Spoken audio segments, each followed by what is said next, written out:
Kumusta mga Lods at welcome sa aking channel. Ngayon ay ipagpapatuloy natin ang Chapter 17 ng Mala Solo Leveling Zombie Edition. Habang pinagtutulungan ni Yang Tao at ng kasama niya ang asawa ni Shengje, bigla namang dumating ang isa pa nilang kasamahan na agad nagtanong kung ano ang ginagawa nila. Tinawag naman siya sa kanyang pangalan na Lee ng isa pa sa kanilang grupo at inaya siyang sumali sa kanila. Ngunit nagalit lamang siya dahil hindi pa tapos ang kanilang trabaho at inutusan niya sila na tigilan ng babae. Humirit pa ito na pagbigyan sila, ngunit hindi pumayag si Lee dahil kung may masamang mangyari sa babae at sa bata, wala na silang magagamit upang i-blackmail si Shengje. Sinabi rin niya na sa oras na mawala na si Shengje, malaya na silang gawin ang anumang gusto nila sa babae. Sumang-ayon naman ang dalawa at lumabas na sila ng bahay, ngunit nag-iwan pa ng habilin si Yang Tao sa babae na hintayin niya sila.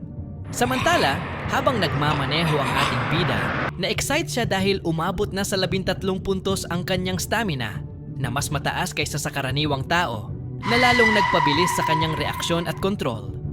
Dahil sa maraming nakaharang na sasakyan at mga zombie sa kalsada, napahinto ang ating bida at napilitang lumabas ng kotse upang maglakad na lamang.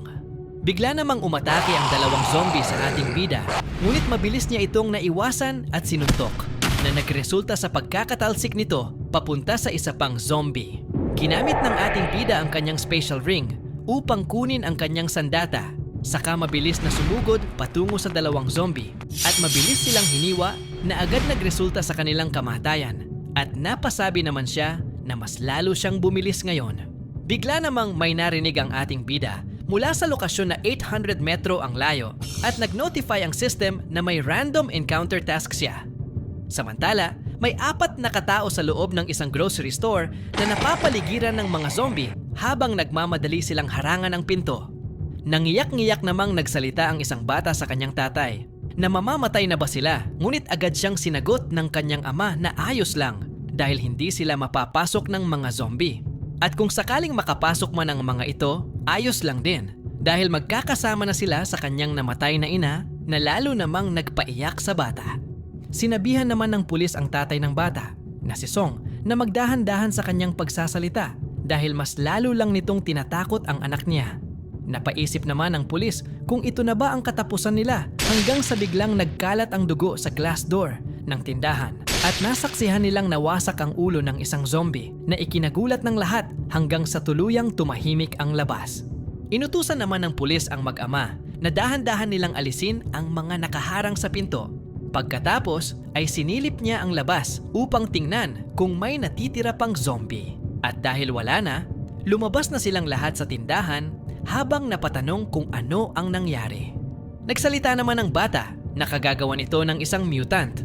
Napatanong ang kanyang tatay kung ano iyon at sinagot siya ng bata na ito ang malakas at mabilis na bersyon ng zombie na nasa comics.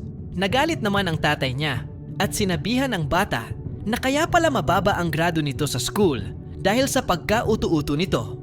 Habang nagmamasid ang pulis, lumingon siya at sinabihan ng mag-ama na huwag na silang magtalo at sa halip ay magbantay sila sa paligid.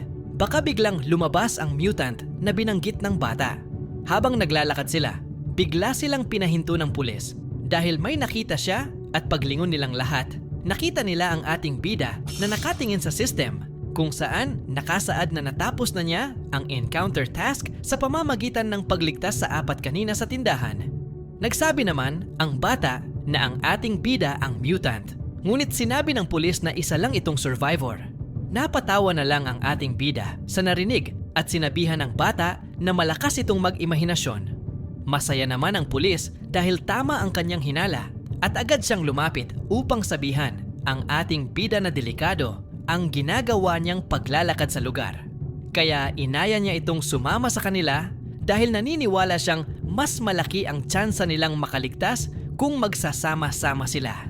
Napatanong naman ang ating bida kung sino ba sila at agad silang sumagot na galing sila sa Rongxiang Garden at lumabas sila upang maghanap ng supply.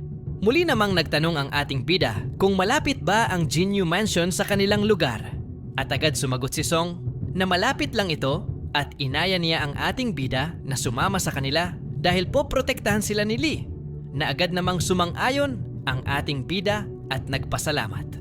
At dito natapos ang Chapter 17. Please like, comment, and subscribe kung gusto nyo pa ng Chapter 18.